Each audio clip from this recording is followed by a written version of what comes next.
എൻ്റെ കുഞ്ഞുനാളിലെ ഓർമ്മകളിലെ ഏറ്റവും സുന്ദരമായിട്ടുള്ളൊരു കാര്യത്തിലേക്ക് ഞാൻ കടക്കുകയാണ്. നിങ്ങൾക്കും അതങ്ങനെ ആയിരിക്കും എന്നാണ് എൻ്റെ വിശ്വാസം. അങ്ങനെ ആയിരിക്കും. നാട്ടുമ്പുറങ്ങളിൽ ജീവിച്ചിട്ടുള്ള കുട്ടികൾക്ക് ഇത് വളരെ റിലേറ്റബിൾ ആയിരിക്കും. ദിസ് ഈസ് ബദാങ്ക. നിങ്ങളുടെ നാട്ടിൽ എന്താണ് പറയുന്നത് അറിയത്തില്ല. തല്ലിത്തേങ്ങ. Comment below. തല്ലിത്തേങ്ങ എന്നൊക്കെ കേട്ടിട്ടുണ്ട്. ഞാൻ പറയുന്നത് ബദാങ്ക. എനിക്ക് ആ പേര് കേൾക്കുമ്പോൾ തന്നെ അതല്ല ബദാങ്ക. എന്തൊരു പേരാ ബദാങ്ക. അപ്പൊ ഇത് നമുക്ക് പൊട്ടിച്ച് സൂത്രം കാണിച്ചു തരാം. കണ്ടിട്ടില്ലാത്ത കുട്ടികളുണ്ടോ എന്ന് എനിക്കറിയില്ല. എല്ലാ മിക്കവാറും ഇത് വീട്ടിൽ പോയി ആരും അനുഗ്രഹിക്കുന്നേ ഉള്ളൂ, പ്രത്യേകിച്ച് കൊച്ചു കുട്ടികൾ. കൈ ചതയാൻ ചാൻസ് ഉണ്ട്. അതുകൊണ്ട് ചുറ്റിക ഉണ്ടായിരുന്നു, നല്ലതായിരുന്നു. കല്ല് കിട്ടിയില്ല. പിന്നെ വീട്ടിലെ ഇടിയൊരൽ കൊണ്ടാണ് വന്നേക്കുന്നത്. ഇതുകൊണ്ട് എത്രയോ തവണ എൻ്റെ കൈ ചതഞ്ഞരഞ്ഞു പോയേക്കുന്നു. പിന്നൊരു കാര്യമുണ്ട്, തേങ്ങ പൊളിച്ചെടുക്കുന്ന പോലെ പൊളിക്കുന്നു. നല്ല വേഷം ഇട്ടുകൊണ്ട് ഇത് എടുക്കരുത്. കാരണം ഇതിൻ്റെ സാധനം കറയാ. കറ വന്നു കഴിഞ്ഞാൽ വീട്ടിലെ പിള്ളേരാണ് ചെയ്യുന്നതെങ്കിൽ അമ്മമാരിൽ നിന്നുള്ള വഴക്ക് കിട്ടാനുള്ള ചാൻസ് ഉണ്ട്. ഇതിപ്പോൾ ഞാൻ തന്നെ ചെയ്യുന്നതുകൊണ്ട് ഞാൻ തന്നെ അലക്കുന്നതുകൊണ്ട് എനിക്ക് വിഷയമില്ല.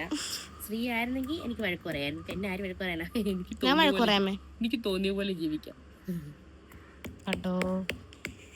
എൻ്റെ രാജ്യം, ഇന്ത്യ എൻ്റെ രാജ്യം. പക്ഷെ ഒരു കാര്യമുണ്ട്, നമ്മൾ ആഞ്ഞങ്ങ് പൊട്ടിച്ചാ ഉണ്ടല്ലോ, ഇവനങ്ങ് പൊട്ടിച്ചതഞ്ഞരിഞ്ഞു പോകും. ഒരു ലാക്കുണ്ട്. അപ്പൊ അതിന്റെ ഉള്ളിൽ എന്തോ തേങ്ങയുടെ തോട് പോലെ സംഭവം. തേങ്ങയുടെ തോട് കണ്ടോ? ഞാൻ പറഞ്ഞില്ലേ തേങ്ങ പോലെ കാണിച്ചു തരാം. തേങ്ങയുടെ തോടെ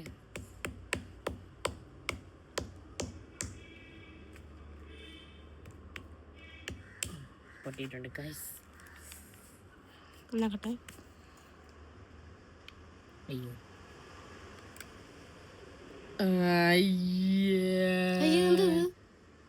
അത് കൊള്ളത്തില്ല ഗൈസ്. വേറെ കാണിച്ചു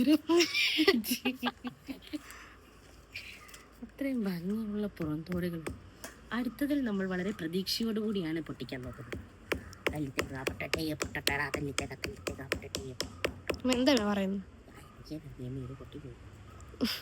അടുത്ത പൊട്ടിയിൽ അച്ഛൻ്റെ കയ്യിലായിരിക്കും. ഒരു സൗണ്ട് കേട്ടാൽ നിങ്ങൾ ആരും പേടിക്കണ്ട, അതെൻ്റെ കൈ ചതഞ്ഞ സൗണ്ടായിരിക്കും.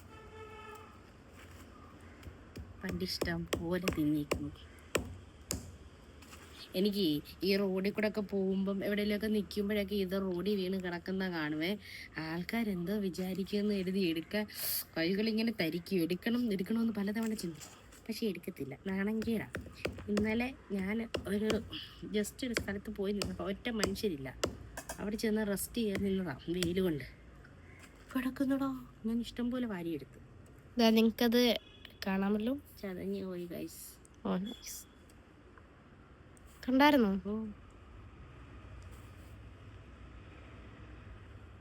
ചതഞ്ഞ പകുതി ഇതിനകത്തായിപ്പോയി. ഇവിടെ ഞാൻ പിന്നെ അതിനകത്തിരിക്കും. ക്യാമറമാൻ ഇതൊന്നും ഇല്ല അല്ലയോ? ക്യാമറമാൻ ക്യാമറ എടുത്താൽ മതി. ഞാൻ മുഴുവൻ പൊട്ടിച്ച് കാണിച്ചു തരാം. വീഡിയോക്ക് അതിന്റെ ഫുള്ള് പൊട്ടി. ഞാൻ പോണേ. അല്ല കാണിച്ചു തരാം. അടുത്തത് കുഞ്ഞിനാണേ. നല്ലത് വല്ല അടുത്ത് കിട്ടണേ. കണ്ട ഇതിന്റെ ബാലൻസിനകത്തിരിക്കും. ഇത് നല്ല രീതിയിൽ പൊട്ടിച്ചെടുക്കാം. നമുക്ക് അടുത്ത നല്ല രീതിയിൽ പൊട്ടുപോകും നോക്കാവേ. അടുത്ത നല്ലപോലെ പൊട്ടിയ ഞാൻ സുന്ദരി. ഇത് തന്നെയാണോ ബദാമൊക്കെ? അതൊന്നും എനിക്ക് അല്ല, ഇതിന്റെ അപ്പൂപ്പനാണ് ബദാം. ഇത് കുഞ്ഞിതല്ലേ. ഓ അങ്ങനെയൊക്കെ ഉണ്ടോ?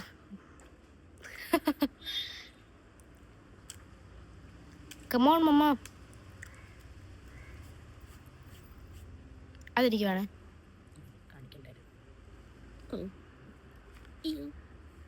അമ്മ ഒരെണ്ണം മുഴുവൻ തന്നെ എനിക്കൊരു തുള്ളി തന്നോളൂ. അപ്പൊ എനിക്ക് തണ്ണയ്ക്ക് വേണേ. ഇതിന് അമ്മയ്ക്ക് വേണമെന്നോ? അല്ല, ഇത് എനിക്ക് വേണോ? കണ്ട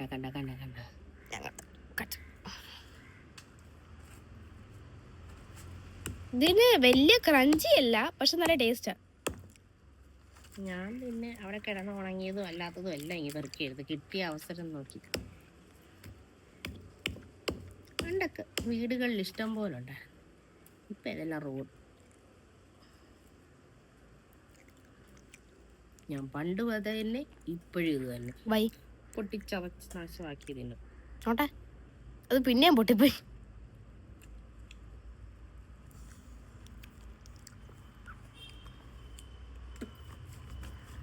ഇത് ഞാൻ കറക്റ്റായിട്ട് പൊട്ടി. ആ പറഞ്ഞ അമ്മ സുന്ദരിയല്ലേ? അയ്യോ ഞാൻ മറന്നു. ഇത് ഞാൻ കറക്റ്റായിട്ട് പൊട്ടിച്ചില്ലെങ്കിൽ ശ്രീകുട്ട സുന്ദരിയല്ല. കറക്റ്റായിട്ട് പൊട്ടിച്ചില്ലെങ്കിൽ ശ്രീകുട്ട നന്നായിട്ട് പൊട്ടണം. നന്നായിട്ട് പൊട്ടി എന്നെ പോലെ എന്ത് സുന്ദരിയാണെന്നറിയോ? നശിപ്പിച്ചോ. ഇത് കൊണ്ട് അടിച്ചൊക്കെ പൊട്ടിക്കോ അങ്ങ്. അല്ല അയ്യോ ഞാൻ അങ്ങനെ അമ്മയുടെ മുഖത്തൊരു കള്ള ലക്ഷണം ഉണ്ടമ്മേ. എൻ്റെ ദൈവമേ, അതെനിക്ക് ജന്മന ഉള്ളത്. എല്ലാവരും എന്നോട് പറയാറുണ്ട്. അത് കൊള്ളത്തില്ല. കൊള്ളത്തില്ലെങ്കിൽ നമുക്ക് അടുത്തതിലേക്ക് പോകും. നമ്മൾ നിന്നിട്ടുണ്ടോ ഇങ്ങനെ പൊട്ടിച്ച്? ഒറ്റ തവണ എവിടെ ചിറ്റാർ സ്കൂളിൽ വെച്ച് പൊട്ടിച്ച് തന്നതല്ലേ. നമ്മളൊരു തവണ എങ്ങാണ്ട് പോയപ്പോ റോഡ് സൈഡിൽ നിന്ന് പൊട്ടിച്ച്. അല്ല ഞാനൊരു തവണ ഒറ്റയ്ക്ക് പൊട്ടിച്ച് വെച്ചിട്ടുണ്ട്. ഈ കള്ളി തന്നെ. Thank you very much. തരാം.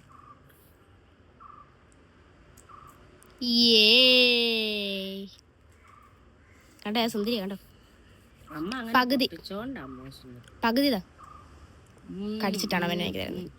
പിന്നെ നെക്സ്റ്റ് ഞാൻ പറഞ്ഞു വന്നത്, പണ്ട് ഇഷ്ടംപോലെ ഇത് പെറുക്കിയെടുത്ത് ഒരു ഉച്ചയ്ക്ക് ആകുമ്പോൾ ഇറങ്ങും. എന്നിട്ട് ഇതെല്ലാം കൂടെ പെറുക്കിയെടുത്തുകൊണ്ട് വന്നിട്ട് കല്ലിൽ ഇതൊലിടിച്ച് പൊട്ടി എല്ലാം കൂട്ടി വെക്കും. ഒന്നും തിന്നത്തില്ല. എല്ലാം ഓരോന്നോരോന്നോരോന്നായിട്ട് എടുത്ത് വെച്ചിട്ട് കൂട്ടത്തിരിക്കുന്ന കൂട്ടുകാരൊക്കെ ആണെങ്കിൽ എല്ലാവരുമായിട്ട് ഇങ്ങനെ പകുത്തിട്ട് കറക്റ്റ്. അപ്പോൾ ലാസ്റ്റൊക്കെ ഒന്ന് വരുവാണെങ്കിൽ അതൊക്കെ എത്ര വേണ്ട ഇത്രയുള്ള സാധനമാണ് പകുത്ത് തിന്നും. എന്ത് ടേസ്റ്റാണെന്നറിയാമോ? പഴയ കാലത്തെ അതുപോലത്തെ നല്ലതാ. പണ്ടത്തെ കാലത്തെ പോലത്തെ ഒരു ലൈഫ് നമുക്ക് ആഗ്രഹിക്കാൻ പറ്റും. പക്ഷെ അന്ന് ഇത്ര ചൂടില്ലായിരുന്നു, ചൂട് കാലാവസ്ഥയല്ലായിരുന്നു. മുറ്റത്തിറങ്ങി കളിക്കും. ഇപ്പോൾ ഫോണിനകത്തല്ലേ, ഇപ്പോൾ വീഡിയോ എടുത്തോണ്ട് നമ്മൾ ഫോണിനകത്ത് ഇരിക്കുന്നു. അതല്ല ഞാൻ പറഞ്ഞേ, പണ്ടൊക്കെ എന്ന് വെച്ചാൽ ഫോണില്ല. ബാലരമയും ബാലഭൂമിയും കളിക്കുടുക്കയും പൂമ്പാറ്റയൊക്കെ വായിച്ച് എന്നിട്ട് ബോറടിക്കുമ്പോൾ ബലാക തല്ലി പൊട്ടിക്കാനായിട്ട് ഇറങ്ങിയും പറങ്ങാണ്ടി എടുക്കാൻ പോവുകയും മാങ്ങ പറിക്കുകയും ആഞ്ഞിലിച്ചക്ക തിന്നുകയും. പിന്നെ ഒരു കാര്യം സീരിയസ് ആയിട്ട് പറയുമ്പോൾ എൻ്റെ ചെവിക്കിരി കിടന്ന് കറങ്ങരുത്. നിനക്കറിയാമോ?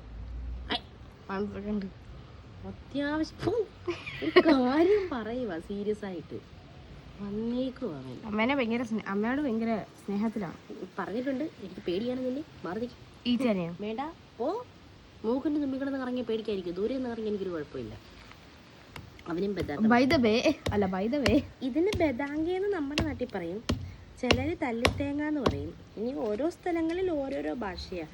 നല്ല തണൽമരമാണ്. അപ്പം ഞാൻ പറഞ്ഞു തന്നതാ, സൈക്കിളുണ്ടെങ്കിൽ സൈക്കിൾ ചവിട്ടാൻ പോകും. പിള്ളേരൊക്കെ ആയിട്ട് അരിയും കൂട്ടാനും കളിക്കാൻ പോകും. അങ്ങനെ പലതരം കളികളാണ്. ഇപ്പം കുറച്ച് കൊടുക്കാനായിരിക്കും.